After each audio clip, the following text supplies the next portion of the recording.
Well students, let's start with the name of almighty. तो आज हम आपको पढ़ाएंगे कन्वेक्स मिरर पर इमेज कैसे फॉर्म होती है जब हम ऑब्जेक्ट को डिफरेंट प्लेसेस पे रख देते हैं। तो कन्वेक्स मिरर के बारे में हमने आपको ऑलरेडी पढ़ाया है, उसके बारे में हमने आपको इन डिटेल बताया हुआ है पिछली वीडियोस में।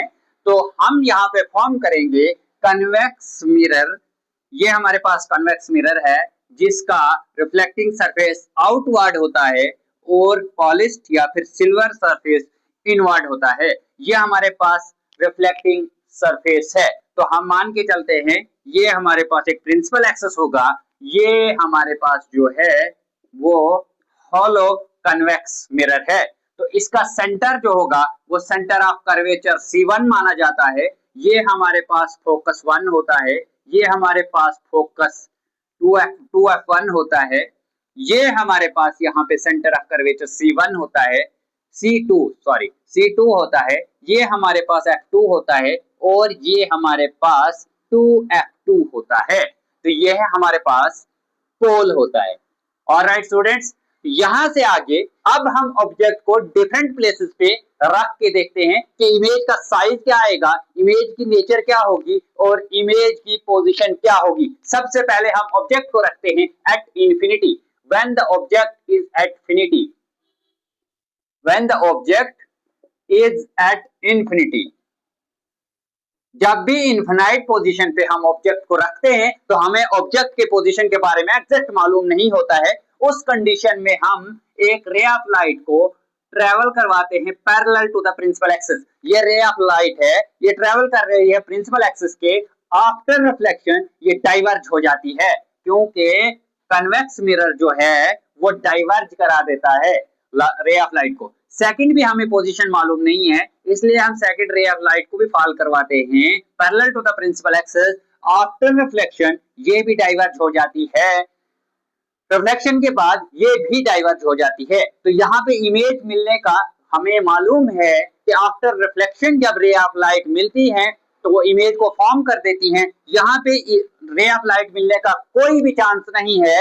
सो हम मान के चलते हैं कि रे ऑफ लाइट जो है ये बैक पीछे चली जाएगी या फिर यहाँ से आ रही है तो ये ऐसी चली जाएगी और ये वाली रे ऑफ लाइट भी ये ऐसे पीछे आ रही है। तो ये रे ऑफ लाइट ऐसे पीछे आ रही है, तो जहां पे ये मीट हो गई वहां पे हमारी इमेज जो है फॉर्म हो गई। अब ये दोनों रे ऑफ लाइट कहां मीट हो रही हैं? तो सर ये मीट हो रही हैं फोकस पे, फ्रंट ऑफ द मिरर हो रही हैं, ये बिहाइंड द मिरर हो रही है।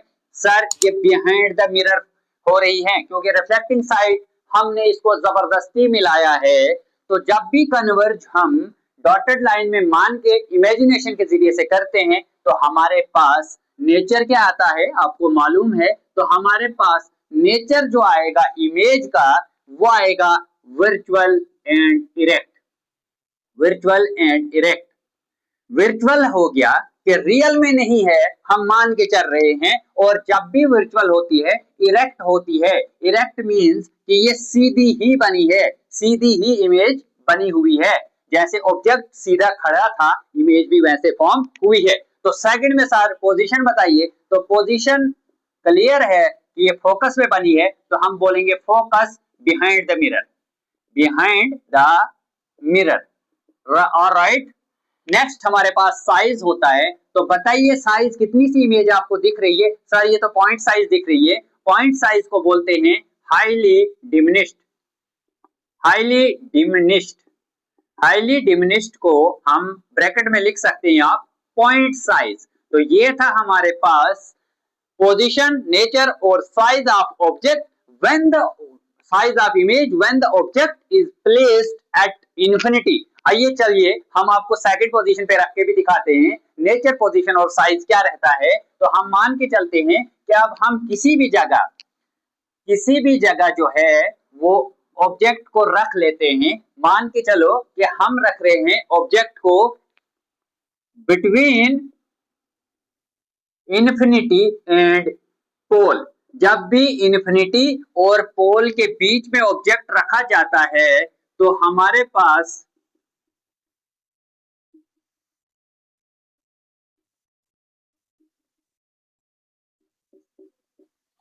जब भी इन्फिनिटी और पोल के बीच में ऑब्जेक्ट को रखा जाता है, इसका मतलब होता है कि हमें पोजीशन ऑफ ऑब्जेक्ट जो है वो मालूम है। तो अगर पोजीशन ऑफ द ऑब्जेक्ट हमें मालूम है तो मान के चलते हमने ऑब्जेक्ट को यहाँ पे ले लेना है। तो हम ऑब्जेक्ट को इधर प्लेस कर रहे हैं। अब सबसे पहले हमने फर्स्ट रूल को अप्लाई करना है। तो फर्स्ट रूल बताता है हमें कि ये जब भी ट्रेवल करेगी parallel to the principal axis, तो आफ्टर रिफ्लेक्शन ये डाइवर्ज हो जाएगी। जब भी ये डाइवर्ज हो जाएगी तो एक रूल तो हमारा लागू हो गया, डाइवर्ज हो गई। चलिए दूसरा रूल क्या था? दूसरा रूल हमारे पास था कि जब भी रे ऑफ लाइट फोकस से पास हो जाएगी तो हमने मान के चलना है प्राइमरी फोकस ये ले लेना है। जब भी फोकस से पास हो जाएगी तो सर रे ऑफ लाइट जो है फोकस से पास होने के बाद पैरेलल ट्रैवल करती है। तो चलिए यहाँ से हम इसको अप्लाई कर देते हैं। क्या ये अप्लाई होगा?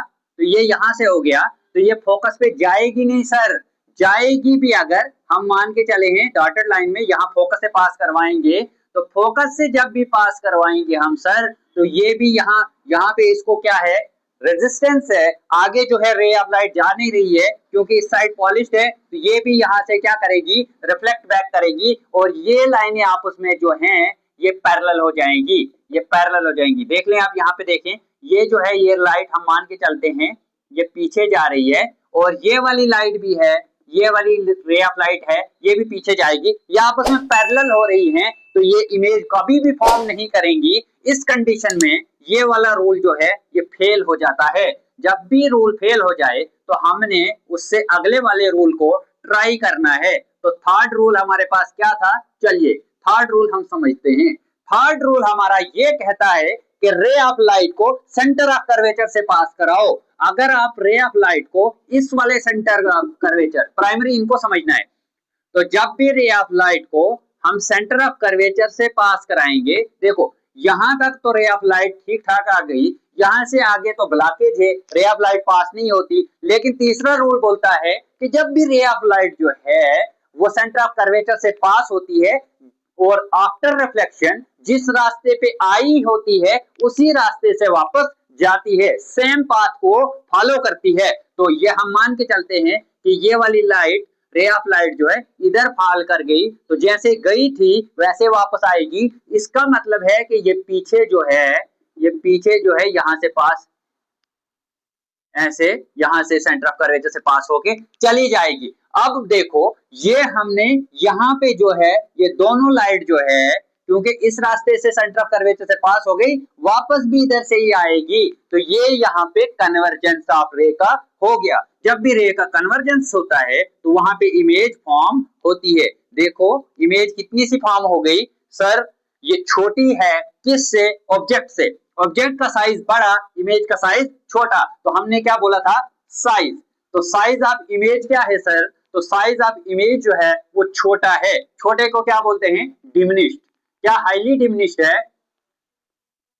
नहीं सर, हाईली डिमिनिश्ड नहीं है। हाईली जब होती है तो पॉइंट साइज होती है, तो ये डिमिनिश्ड है। अब मुझे बताओ पोजीशन क्या है सर इस कंडीशन में? तो पोजीशन कहां पे बन रही है? हम between focus and centre of curvature बोल सकते हैं, या डायरेक्टली आप बोल सकते हैं कि ये जो इसका जो लोकेशन है वो है, लोकेशन जो है बिहाइंड द मिरर है। तो आप बिहाइंड द मिरर इसको बता सकते हैं।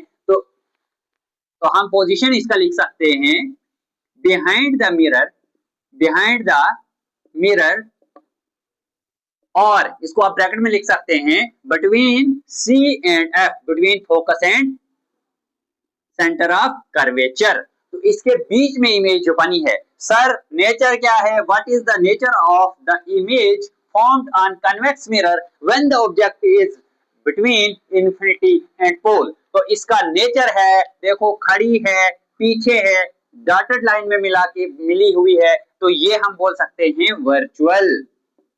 इसका नेचर वर्चुअल है, और जब भी वर्चुअल होता है, खड़ी है ना सीधी, ऑब्जेक्ट भी राइट और ये भी राइट है, ऊपर की तरफ है, दोनों अपराइट हैं, तो इसको हम बोलेंगे इरेक्ट। तो ये था हमारा, दो पोजीशन पे हमने ऑब्जेक्ट को रखा, और उन दो पोजीशन पे रखने के बाद हमने उसका नेचर, पोजीशन और साइज इमेज का फाइंड आउट किया। तो आज का लेक्चर यहीं पे होता है खत्म। होप आप हमारी वीडियोस को लाइक करेंगे, शेयर करेंगे, कमेंट करेंगे। सब्सक्राइब करना जरूरी है। सब्सक्रिप्शन के बेस पे हमें मोटिवेशन मिलती है, जिसके बेस पे हम आपके लिए फर्दर वीडियोस बनाते रहेंगे, आपके लिए हर एक टॉपिक जो है एक्सप्लेन करते रहेंगे। Thanks for watching.